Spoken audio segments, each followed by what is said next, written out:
Thank you very much for joining today. So hello, welcome to the webinar on how to boost your team's productivity with ShotGrid. So this is hosted by myself at Annex Pro and Autodesk. Those who don't know me, my name is Colin Rowe. I'm the in-sales sales rep in Ontario with Annex Pro. We are, if you're not familiar with us, we are the value-added reseller, being the #1 supplier of content creation tools, specifically for the media and entertainment industry. So I would like to introduce you, first of all, to Eli. He's the guest speaker. Very pleased that you're here today, Eli. The subject matter expert. And also we have Ethan. He's the product specialist from Autodesk. So it's an honor that you're here with us today. And you'll be obviously taking the presentation after my short video that I'd like to play. First of all, it's a nice intro into what we're going to be discussing, give you a visual. It's a video from our friends and our clients actually in the Vancouver area, that the Distillery VFX, and they're highlighting their experience with the software that we're talking today about, ShotGrid. So I'm just going to switch my screen and then play the short video for you. Distillery is a team of generalists, environment and compositing generalists. Small boutique, local Vancouver visual effects studio. For the layman, it really means a lot of establishing sets, virtual sets, places that don't exist yet and that need to be created. Probably the most famous is Lucasfilm projects like The Mandalorian and Book of Boba Fett. We're a very young studio. We just started a couple years ago now. We're a team of seasoned veterans at the leadership level that kind of have seen what it's like to work at bigger studios for a while, and Distillery is our sort of dream idea of how we would like a studio to run. I guess maybe over the years, you know, I've been working with Autodesk products my entire professional career. They're kind of an anchor of the industry, right? Having so many pieces of software that are industry standard. At the core on the CG side, Maya and 3D Studio Max, it represents the sort of backbone of some of the generalist work that we're doing. We use a lot of different software, but like as far as like my relationship with Autodesk, like 3D Studio Max has been, you know, a kind of staple for what I've done. And I've used that on, you know, Star Wars, Jurassic World, like Doctor Strange, pretty much every franchise you can think of, like it's in there somewhere. When we were starting this company, we've grown in the last 2 years from the 4 of us into about 55 people. And as we add artists, we would one at a time say, okay, new artist is here. We need to buy another copy of some sort of software. And it became this spreadsheet of, when did I buy this? When did I buy this? When does it expire? And it would become a thing that would become pretty unmanageable. After we had engaged with Annex Pro for a hardware purchase, they let us know that they actually do Autodesk reselling and they would take over that for us. Annex Pro helps us kind of like get us the best deal and kind of wrangles that whole kind of software solution for us, which can be pretty daunting to try to do on your own, to go out and talk to all these different vendors and get different things set up. So for us, on our side, like that's been pretty helpful. ShotGrid came around, I want to say, within the first 6 months of the company and became very quickly the backbone of the production pipeline. I basically organize everybody in this building. So I schedule and I plan and I make sure that everything that we do gets delivered on time to the client. So for me, ShotGrid is the biggest tool. It absolutely helps me manage and organize. I have no idea how we would do it without it. I mean, we do it with the shot boards. There's shot boards all around and we do thumbnails and things, but obviously all of our submissions go through ShotGrid, and all of our notes and all of our statuses and, you know, client feedback and all of that gets tracked in there, and it just makes life so much easier. You can go to Annex Pro and say, I want to solve this problem, and then they'll work with you to figure out these are all the different components that you're going to need, and they have people on their team that also help you design what the solution should be, which is nice. It's been an interesting part of starting the company. Is like language is a big part of what you struggle with. Is like if you use different terminology or like you speak about different software packages, you want someone who knows kind of like what they all are and how they interconnect so that they can help like point you in the right direction. We don't ever want to be in a place where we're just solving the same problems over and over again. You know, part of why we're in visual effects and computer graphics is the fun that comes from a new image, a new way of doing it every time. Shot count is probably one of the strongest metrics of production. And I think going from a shot count of 10 a month to 100 a month over the last year is a testament to the type of solutions that Autodesk offers, helping us get done what we need to get done. Great, thank you very much for watching that. It's just a small insight into how it's helped one company. We do have a question and answer session here, obviously, as well during. If you feel got a question on your mind, put it in the chat, and we'll certainly get to an answer to you quickly. But without further ado, I'm going to pass over to Eli, who's going to take the floor. Thank you. Hi, folks. Excited to be here talking to you all.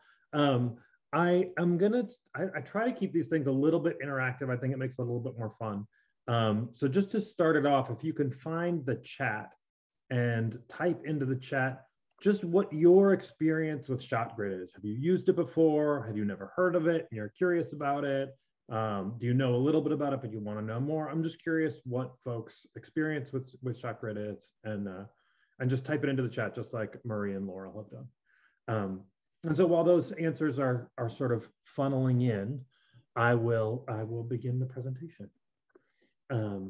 Let me share my screen. That's usually a good part of presentation, is when I share my screen. That's how everyone knows that I'm presenting. Look, it's happening even now.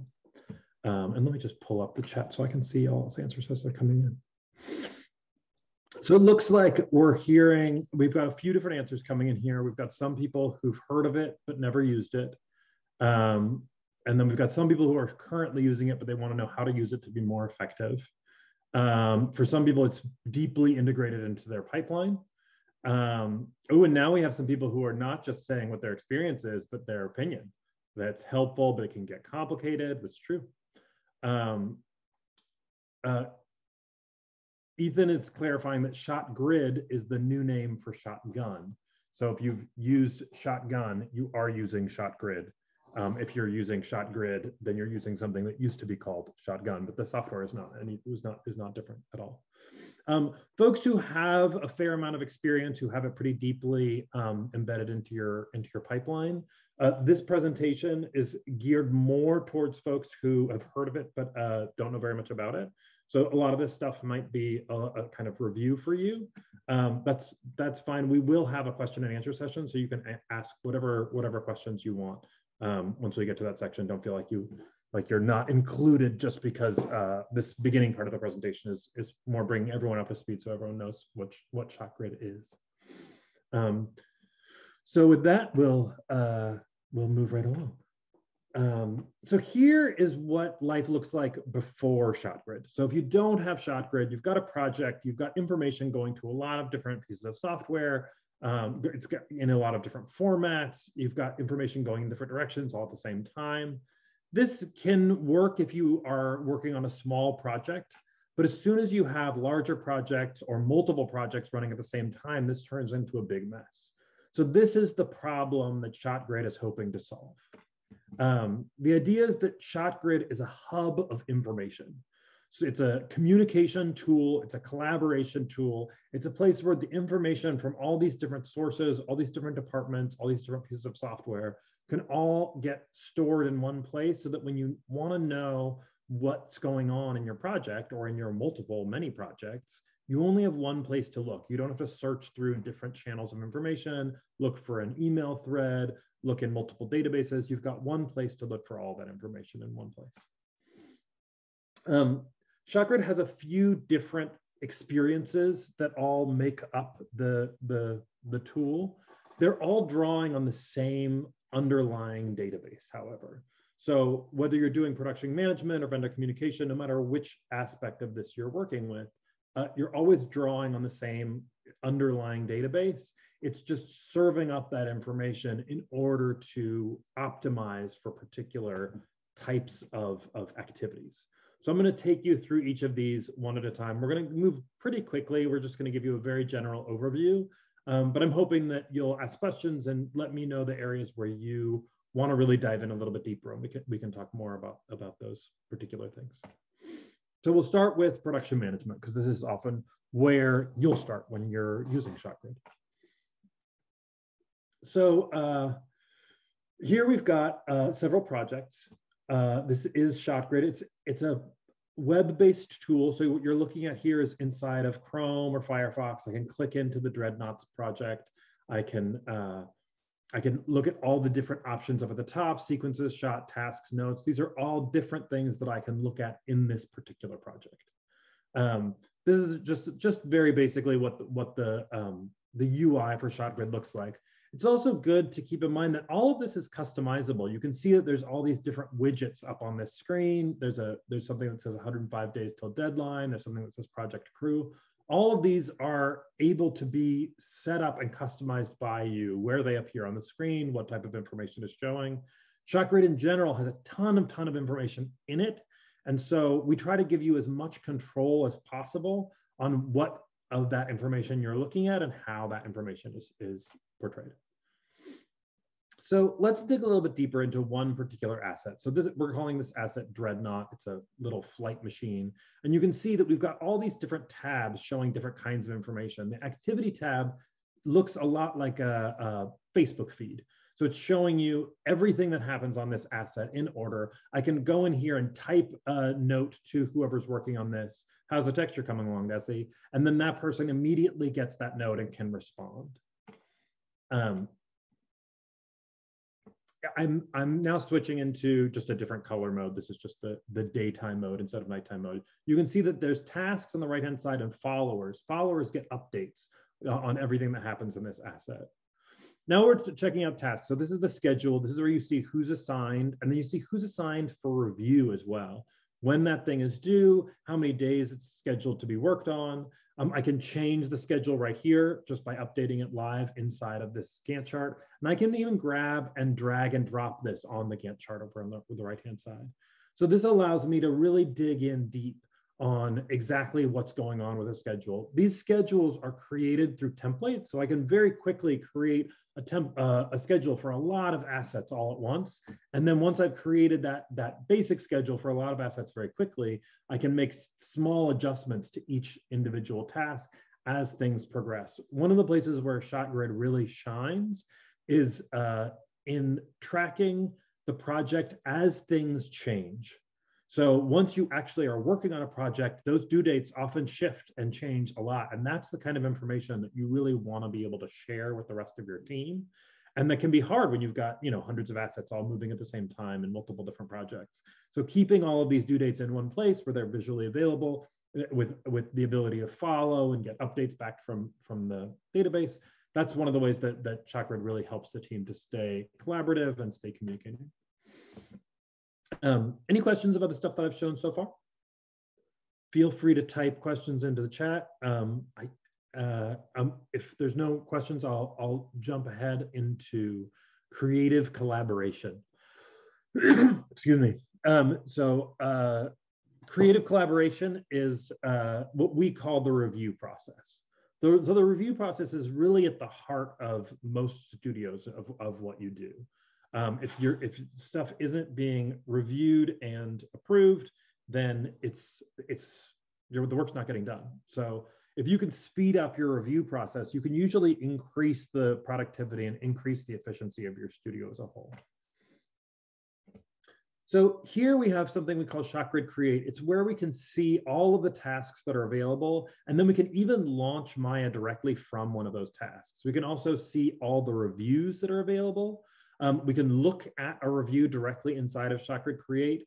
We can make notes. We can draw on the screen interactively. And as you go through your list of what's available for review, that's customized to you. It's everything that you've been assigned to as a reviewer. So when you type in a note and mark a status, it takes it off of your review list.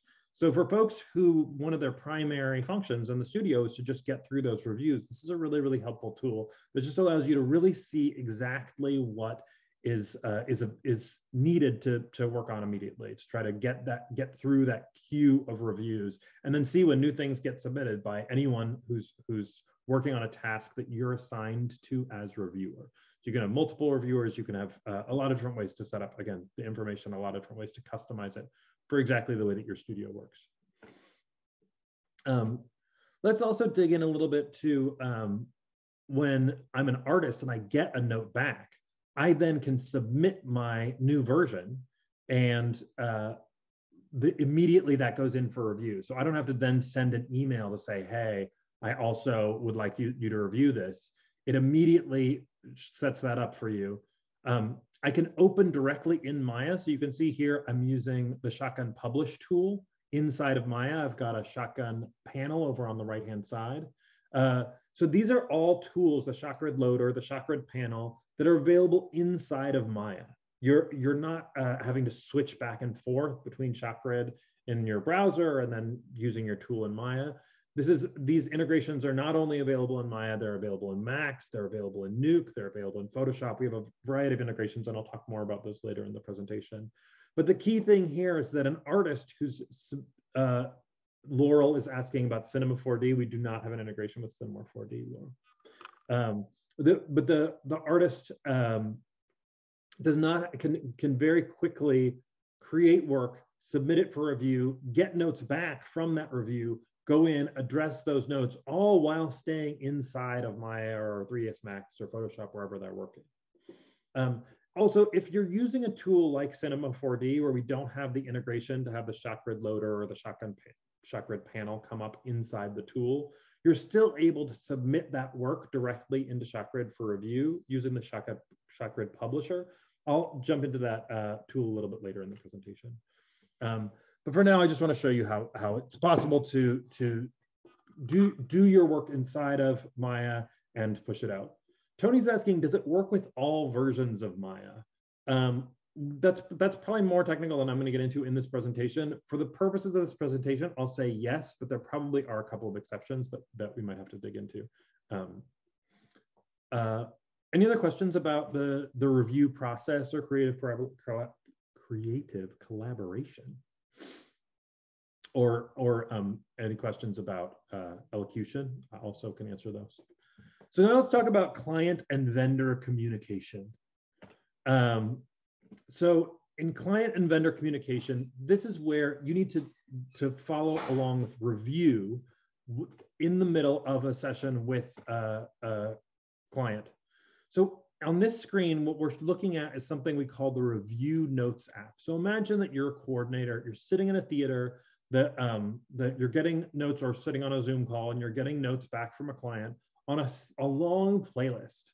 So you can see on the left-hand side, you've got that whole playlist, all of the different versions that this person is reviewing in this review session.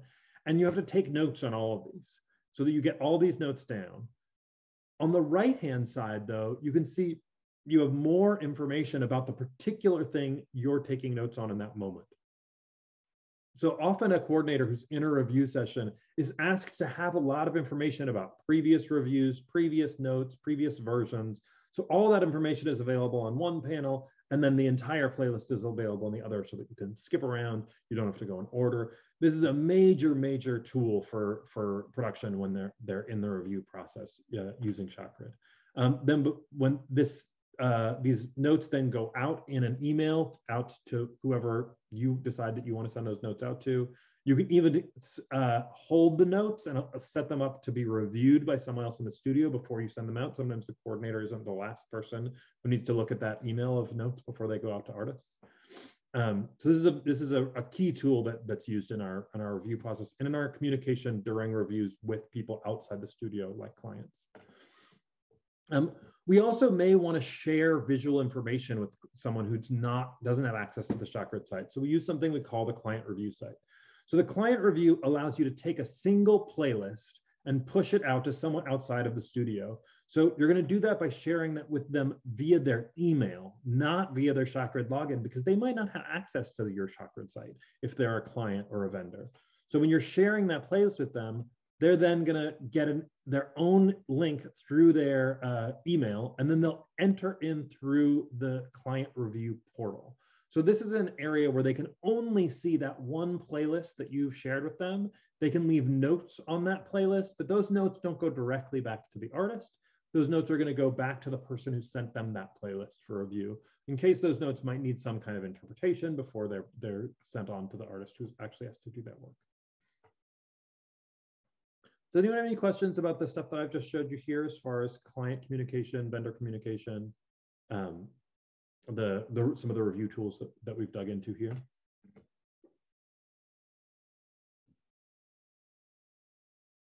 If there's no questions about this, I'll go ahead and move on to talking about tracking and reporting. Oh, we do have a question. Is there a way to customize what fields show up on the review note tool? Let me actually go, let's see if I can do this in PowerPoint. I'm going to go back to the review note tool. I'm going to try to go back to the review note tool. Let's see how it goes. I don't know if it's that, how to pronounce that, your first name there, but this is the review note tool. And the question that's being asked is there a way to customize what fields show up on the review note tool? So the question is about these fields on the left-hand side. You can see under each of these, it says CMP Leo Smith, no step Leo Smith, CMP Thomas Walker, no step Thomas Walker. So if you click on this little arrow, it'll open up the fields down below each of those versions. That's what those represent on the left-hand side. So the question is, can you customize what fields show up in that area? And that's set for you by the Review Notes app. But if you see the little gear menu in the upper right, next to the paperclip and the plus sign on the upper right above each one of those versions, that gear menu is where you can start to customize some of that stuff. There are limits to how much customization can be done inside the Review Notes tool. If you want to dig in on more information about those versions, the place that you really want to do that is on the right-hand side, where you can really get almost an unlimited amount of information about each of these versions. You can dig in quite deeply in terms of previous notes, different fields, all that stuff on the right-hand side. On the left-hand side, there are some limits to how much you can customize. I hope that answers your question. I'm going to go ahead and jump in now on tracking and reporting. So you've got all this information inside of ShotGrid. So at some point after you've been working on the project for a while, you want to start visualizing the information that you've been gathering up until this point. So here you can see a few different graphs that we've set up based on different assets, different shots, what status they're in. These are all user customizable. They're created by the user to show the information that you want to see. You can dig into these as deep as you want. You can also show only those statuses that are important to you. This entire page has been created by the user. This is not something that we're creating. We're giving you the tools to be able to create this yourself. You can even dig in on exactly what's inside that graph. So here I'm pulling up the specific 5 shots that are ready to start. So I can look at exactly what those shots are and maybe even dig into one of those shots deeper, make an adjustment, change the status, change the assignments on the tasks. I can do that sort of detective work that is a big part of production, of finding out why is this set to hold? Why is this set to ready to start? Why isn't this done yet? Why isn't this done yet? It's always the question that production has at every moment of every day. I used to be a production manager, so that's why I'm making all of these really insightful comments about our lives. Let's also show how we can get the information out of ShotGrid. You can take these graphs, you can save them as a JPEG that you can put into a PowerPoint presentation or some other format if you want to share it with someone else. You can also save the data out as a CSV or a JSON. You can put it in another type of visualization tool. A lot of people push data out of ShotGrid into Power BI or one of those other visualization tools. We'll get more into some of the ways that's possible later. We also have the ability to create your own custom fields and even do calculations on those fields. So in this example here, what someone has done is created a custom field that they created themselves. This doesn't come with ShotGrid, where they've created day rate. So this is what's the day rate for this particular task. And then you already have a time logged field. So you can actually, inside of ShotGrid, the same way that you would in Excel, create a formula that multiplies the time logged by the day rate and get how much has been spent on that shot so far. Now, obviously, day rate is not something you're going to want available to everybody in the ShotGrid database. Day rate might be a field that you're setting the permissions for to really control carefully who exactly is able to see that information that's in the database. That's possible for any field in ShotGrid, is to be able to adjust the permissions in order to show only that information that you really want to see.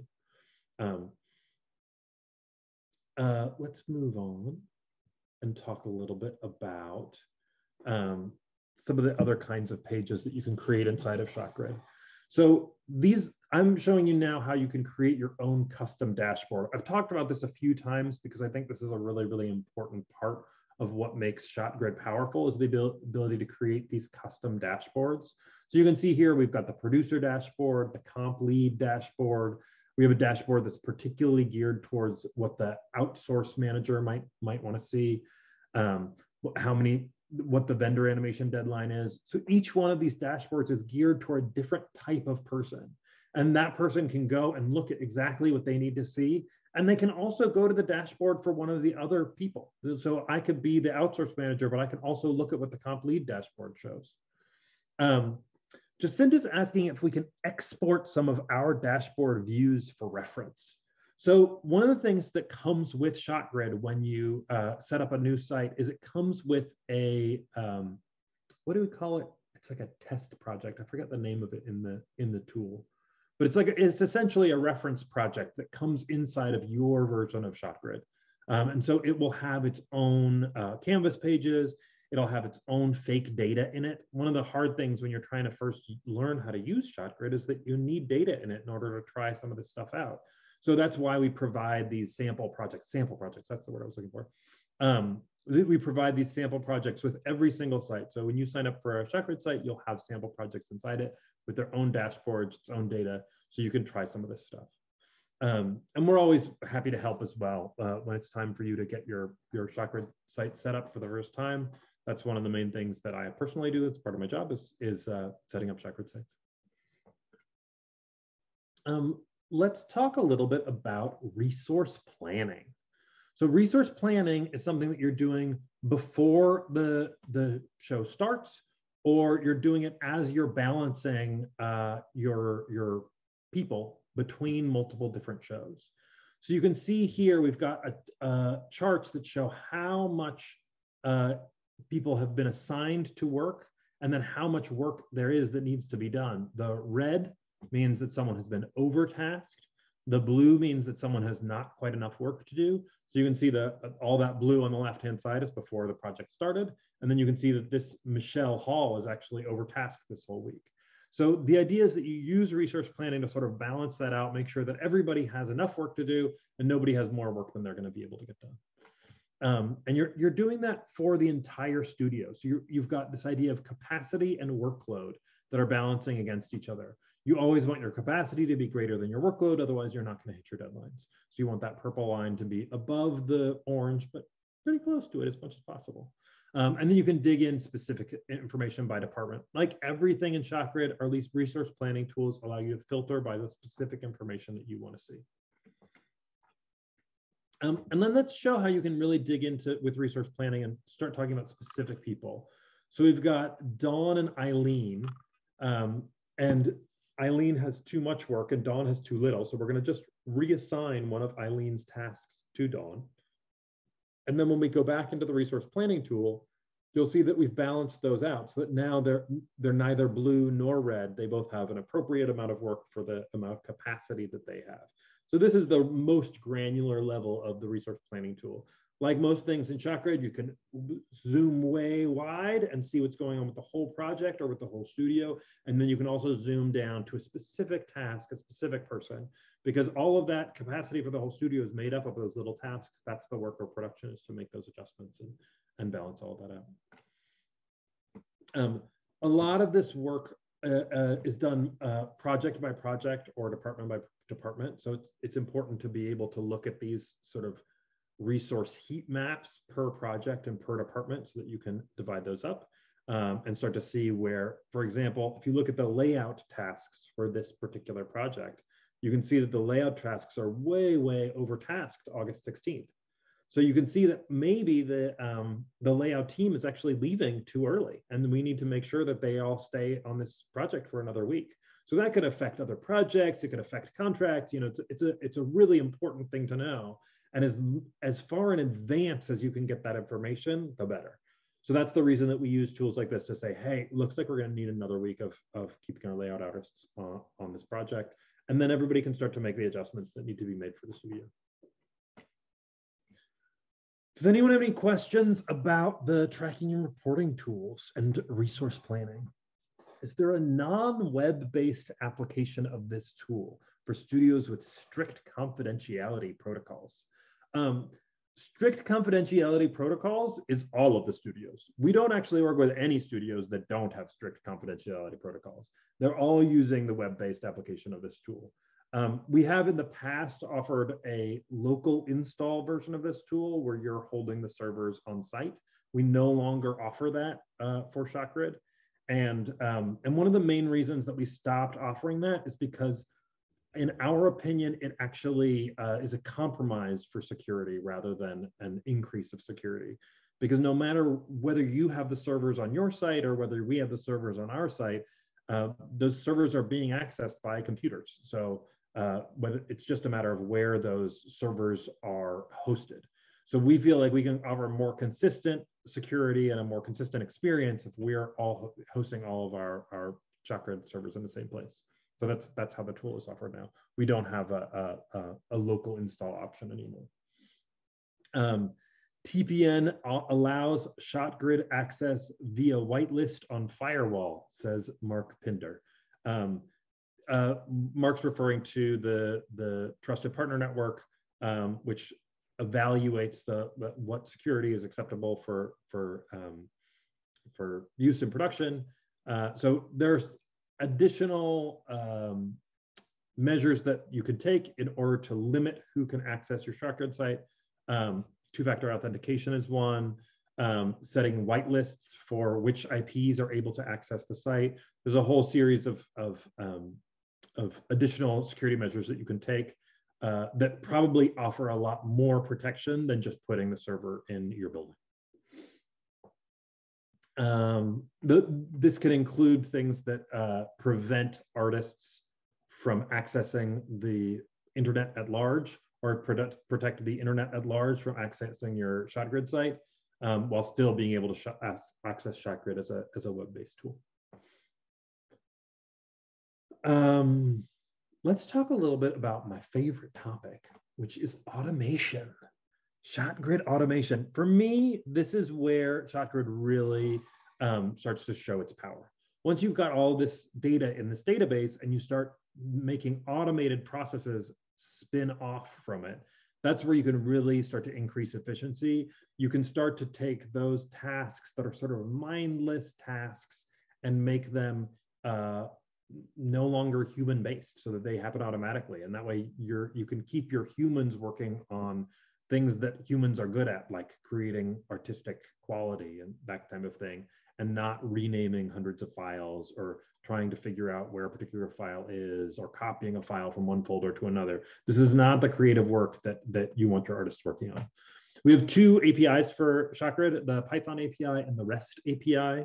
The Python API is by far the one that's wider used by our customers. But the REST API allows you to integrate with other pipelines that may be in languages other than Python. Both APIs allow you to access pretty much all the data that's in the database. There's almost no interaction that you can do with the UI that you can't also do with the API in terms of updating data. We also have something we call an action menu item. So this is a custom field that allows you to create your own custom menu item. So in this example, the customer has created a series of delivery tools: transcode for review, copy for final delivery, and send to client. Now, these aren't tools that ShotGrid offers.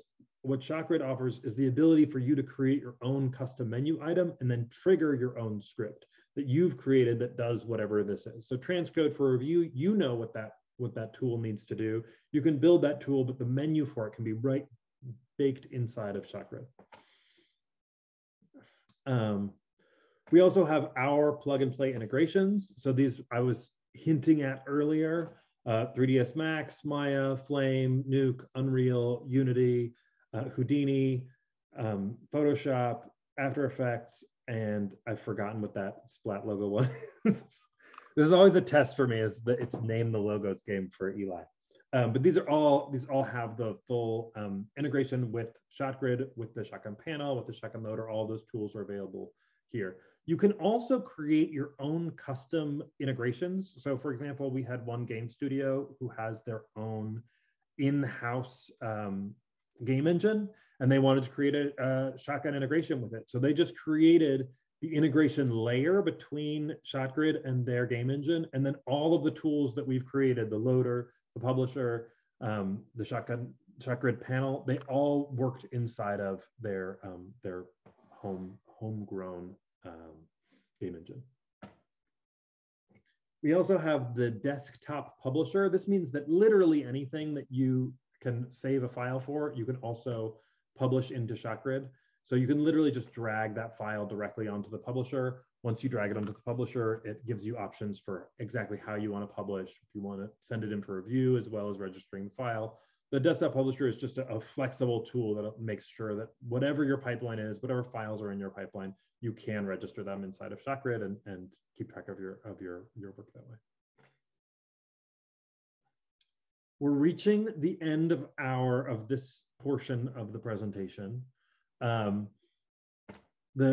If you want to try out ShotGrid, we offer a free trial, free evaluation, 30 days. There's no commitment. You can do this, whenever you want. Just go sign up. You can try it out. If it doesn't work out, you can always jump in and do another one. Ethan also is going to tell you about a special offer that we have for folks who are joining this webinar. Yeah, so thank you everyone for joining, and we'll have a quick Q&A after this. But as a thank you for everyone joining, we will be extending the trial for 90 days. So you get about 3 times the amount you normally would get with the standard trial. So I put a link in the chat to download the trial. I'm also going to put my contact information, and so is Colin. Reach out to either Colin or myself, or both of us, and once you start a trial, and we will be able to extend that for 90 days for you. There you go.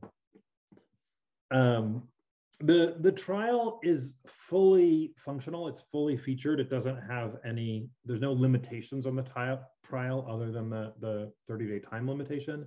And when your trial is up, if you decide that you want to use this software in production, the site that you were using in the trial becomes your production site. So you essentially are just getting your production site set up, available to you for 30 days without having to pay for it, and then you start paying for it.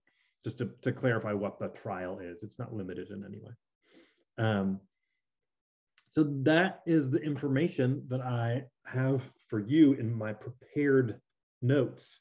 Now it's time for my unprepared notes. This is the part where you ask me questions about what you're most interested in and find out if I know the answers or not. It's more fun if I don't know the answer, because then you get to see me sort of like, desperately grasp for words and try to lie and confuse you by changing the subject. Always the most exciting part of any presentation. Any questions? I think we did have one a little bit earlier, Eli, regarding C4D. Cinema 4D. I did answer that question as it came up. Oh, perfect. Yeah. What's Shannon's question? Oh, Shannon wants to know if she can transfer her existing ShotGrid accounts or subscribers over to Annex Pro to manage, and she can. Mm-hmm. Laurel wants to know, how does the billing structure work? Per user, per project? It is in fact per user. You get charged for having access to the ShotGrid site. So if you create a login for someone, then you'll pay for that login per month, I believe. Is that correct, Ethan? Yep, we have per month or annual options as well. So you have a couple different choices there, and 3-year. So there's 3 different options for you. Yep. And Ethan is the best person to talk to about that, if really in any case. Is there any plan to increase compatibility for mobile?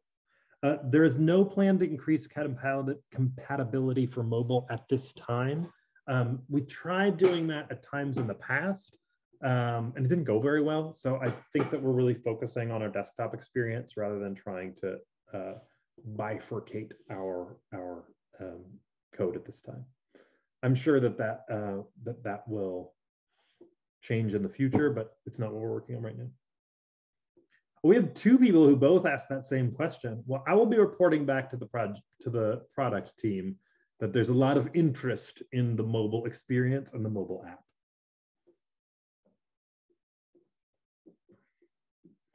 People on set with iPads. So Brandon's saying there's people on set with iPads who want to access ShotGrid, and if you try to access ShotGrid on an iPad, you really are going to have a lot of trouble. I have tried to use ShotGrid on an iPad personally, and you know, there's certain things that are difficult or impossible to do. I'm just curious, Brandon. I don't know. Are you able to unmute and talk? I'm curious what most likely the folks on set are doing with ShotGrid. Are they entering information into ShotGrid, or are they? Can I unmute you? Maybe I can unmute you. No, it doesn't look like. Hi, I had a button pop up. Can you guys hear me? Nice.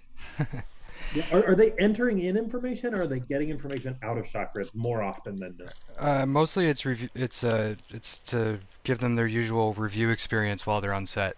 Like they would be reviewers in our studio that are off on set and looking to stay caught up with the goings on in the studio and trying to just access the full desktop functionality. But they end up using the app, and we make them playlists where they can just essentially see a playlist and see it. But they're usually just looking for the desktop experience when they're away.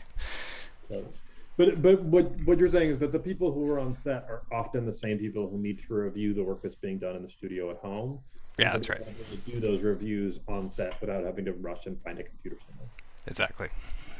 And also, I would say reviews are one of those things that seem that people most expect to be able to do it on an iPad because you know, you're basically looking at something and then maybe pressing a button, and that kind of stuff is not that hard to do on an iPad.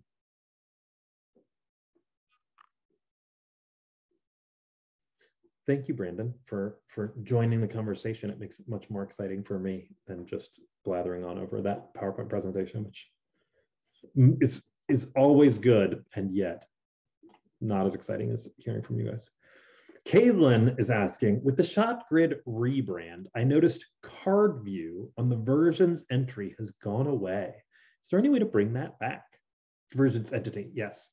So Caitlin, the answer is no. It has nothing to do with the rebrand. It's kind of a coincidence that that happened around the same time. It's just that we in general are trying to focus our development resources on those aspects of the tool that the most amount of customers are using, and trying to sort of funnel people toward all using ShotGrid in the same way. The card view, there are a few staunch supporters of card view who just love card view and have been using it a lot, but only a very few, an elite few, we'll say.